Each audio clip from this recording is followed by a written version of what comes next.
क्या आपने भी कई बार सपनों में सांप देखा है? अगर हाँ, तो आप इस प्रवचन को पूरा जरूर सुने। इस प्रवचन के माध्यम से हम आपको बताएंगे सपनों में सांप दिखाई देने का क्या अर्थ होता है। प्राचीन पुराणों में सपनों में सांप देखने के अर्थ के बारे में विस्तार से बताया गया है। इन सपनों का हमारे जीवन से कोई ना कोई नाता होता है। प्राचीन काल से ही नागों को पूजनीय माना गया है, और जब ये नाग हमारे सपनों में आते हैं तो हमें हमारे भविष्य से जुड़े संकेत देते हैं। कुछ संकेत तो इतने महत्वपूर्ण होते हैं कि उन्हें हमें कभी लक्ष्य नहीं करना चाहिए। इसलिए आप इस प्रवचन को पूरा जरूर सुने, क्योंकि आधा अधूरा ज्ञान घातक होता है। तो चलिए जानते हैं शिव ने मां पार्वती को नागों के सपनों से जुड़े कौन से रहस्य बताए। भक्तों, एक बार की बात है, कैलाश पर्वत की ऊंची चोटियों पर देवी पार्वती और भगवान शिव एक साथ बैठे थे। हिमालय की शीतल बयार और बर्फ से ढकी चोटियों के बीच पार्वती जी ने भगवान शिव से पूछा, हे स्वामी, मुझे बताइए कि सपनों का क्या अर्थ होता है? क्या उनके पीछे कोई गुण संदेश छुपा होता है? मनुष्य जो सपने देखते हैं, उन सपनों के क्या अर्थ होते हैं?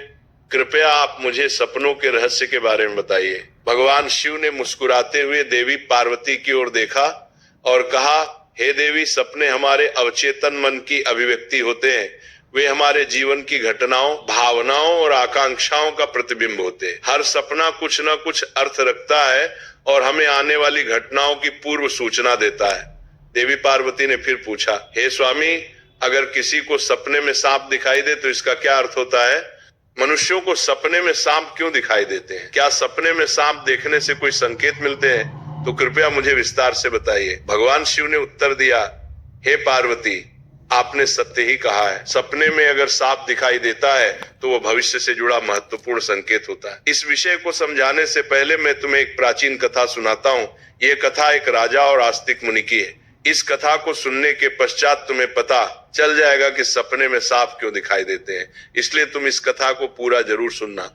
जो भी इस कथा को ध्यान से सुनता है उसे उसके सपनों का शुभ फल प्राप्त होता है, उनकी दरिद्रता दूर हो जाती है और आने वाले संकट भी टल जाते हैं। देवी पार्वती कहती है, हे स्वामी, मैं आज इस कथा को ध्यान से पूरा अवश्य सुनूंगी। कृपया आप मुझे वह कथा सुनाइए। तब महादेव देवी पार्वती को वह कथा सुनाते हैं। दोस्तों, अब मैं आपको वह कथा सुनाने जा रहा हूं। आप इस कथा को ध्यान से पूरा सुनिए, क्योंकि आप सपनों का गलत अर्थ भी निकाल सकते हैं। इसलिए इसे आधा अधूरा ना सुने। तो चलिए सुनते हैं वो कथा। प्राचीन समय में एक महान राजा था जिसका नाम देवदत्त था। राजा देवदत्त न केवल अपने पराक्रम और शौर्य के लिए प्रसिद्ध थे, बल्कि वे एक धर्मपरायण और न्यायप्रिय शासक भी थे। उनका राज्य विशाल और समृद्ध था और उनकी प्रजा उनसे अत्यधिक प्रेम और सम्मान करती थी। राजा देवदत्त का आचरण निष्पक्ष, सहृदय और करुणामय था। वे अपनी प्रजा की समस्याओं को ध्यानपूर्वक सुनते और उनका समाधान करने का प्रयास करते थे। वे नियमित रूप से यज्ञ और धार्मिक अनुष्ठान करते थे और वे भगवान शिव के परम भक्त थे। राजा देवदत्त की रानी का नाम सुभद्रा था। सुभद्रा अत्यंत सौम्य, बुद्धिमान और राजा की हर स्थिति में साथ देने वाली थी। राजा और रानी की कोई संतान नहीं थी, जिससे वे कभी कभी चिंतित रहते थे। फिर एक रात राजा देवदत्त ने एक बहुत ही विचित्र सपना देखा कि एक मरा हुआ सांप उनके पैरों के पास पड़ा हुआ है। महाराज इस सपने को देखकर बहुत ही भयभीत हो गए। जागने के बाद उन्होंने यह सपना रानी सुभद्रा को बताया। राजा देवदत्त ने चिंतित होकर रानी से पूछा, हे प्रिय, मैंने सपने में एक मरा हुआ सांप देखा है, इसका क्या अर्थ हो सकता है? रानी सुभद्रा ने राजा को दिलासा देते हुए कहा, हे स्वामी, सपने हमेशा किसी न किसी संदेश का प्रतीक होते हैं, किंतु सपनों का अर्थ जानने के लिए हमें किसी विद्वान ऋषि की सहायता लेनी चाहिए। तब महाराज अपने मंत्रियों को बुलाते हैं और कहते हैं, हे मंत्रियों, आज मैंने बड़ा ही विचित्र सपना देखा है। मैंने सपने में एक मरे हुए सांप देखा जो मेरे पैर के पास पड़ा था। इस सपने का क्या अर्थ हो सकता है? तुम सब जाकर पता करो। तब सभी मंत्रीगण जाते हैं और नगर में निवास करने वाले अनेक ऋषि मुनियों से पूछते हैं, लेकिन कोई भी उन्हें इस सपने का अर्थ बता नहीं पाया। तो वह लौटकर आ गए और महाराज से कहने लगे, हे महाराज, हमारे राज्य में ऐसा कोई नहीं है जो आपके सपने का अर्थ समझा सके। फिर अन्य मंत्री महाराज के पास आता है और कहता है, हे महाराज, हमारे राज्य के पास स्थित जंगल में मुनि आस्तिक निवास करते हैं, जिन्होंने स्तर पर नाशक यज्ञ से समस्त नागों की रक्षा की थी। इसीलिए उन्हें नागों का रक्षक माना जाता है। हमें उन्हीं के पास जाना चाहिए, वे ही आपको आपके सपनों का अर्थ समझा सकते हैं। फिर महाराज देवदत्त ने आस्तिक मुनि के आश्रम पर जाने का निर्णय लिया। तब महाराज अपने सिपाहियों के साथ रथ में बैठकर आस्तिक मुनि के आश्रम पर जाते हैं। तब आस्तिक मुनि महाराज का स्वागत करते हुए पूछते हैं, हे राजन, मेरे आश्रम में आपका स्वागत है। कहो, आपकी क्या समस्या है?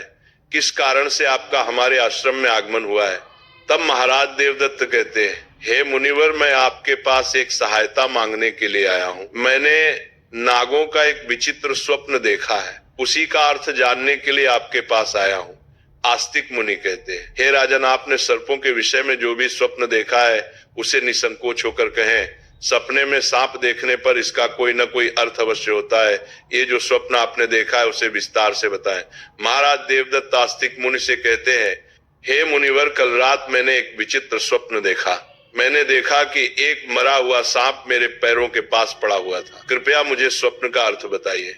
आस्तिक मुनि ने ध्यानपूर्वक राजा की बात सुनी और कहा, हे राजन, अगर सपने में आपको मरा हुआ सांप दिखाई देता है तो इसका मतलब है कि आपके जीवन की बाधाएं और संकट जल्द ही दूर होने वाले हैं।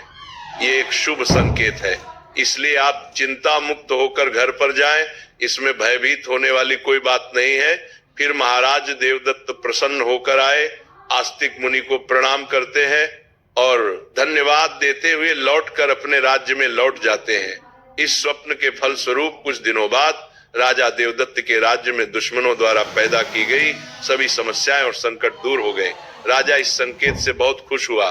फिर अगले दिन रात को राजा देवदत्त को ऐसा ही सांप का और एक सपना आया। उस सपने में राजा देवदत्त ने देखा कि वो एक बड़े सांप को पकड़ रहे हैं। जागने के बाद राजा ने तुरंत आस्तिक मुनि के पास जाकर पूछा, हे मुनिवर, मैंने सपने में देखा कि मैं एक बड़े सांप को पकड़ रहा हूँ, इसका क्या अर्थ है? आस्तिक मुनि ने कहा, हे राजन, अगर आप सपने में सांप को पकड़ते हुए देखते हैं तो यह भी एक शुभ संकेत होता है। यह दर्शाता है कि आप भविष्य में अपनी मेहनत से धन संपत्ति प्राप्त करेंगे और उसे सही तरीके से इस्तेमाल करेंगे। कुछ दिनों बाद राजा ने एक बड़े युद्ध में विजय प्राप्त की और राज्य की संपत्ति में वृद्धि हुई।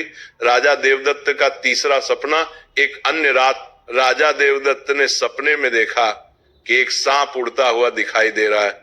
जागने के बाद राजा ने तुरंत आस्तिक मुनि के पास जाकर पूछा, हे मुनिवर, मैंने सपने में एक उड़ता हुआ सांप देखा है, इसका क्या अर्थ है?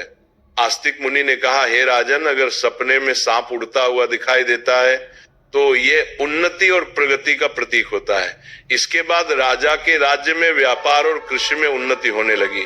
राजा देवदत्त का चौथा सपना